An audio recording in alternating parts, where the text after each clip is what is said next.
Ni higam. Ni higam. Higam, meaning po nito ay I understand. Naiintindihan ko. Higam. Higam, the Irish word higam, meaning in English is I understand. Higam.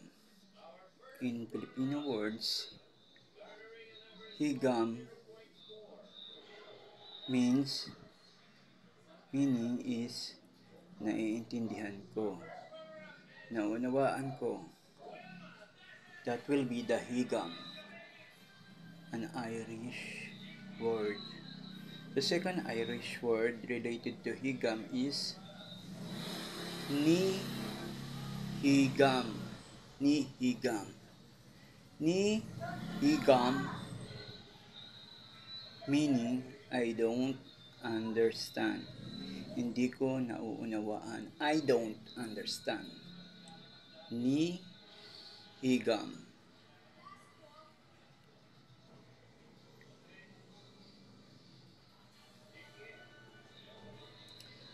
Higam, an Irish word, consists of seven letters, Thuigim. That will be the higam.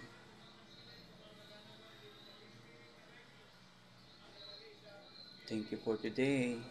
I hope you learn a lot about Irish word.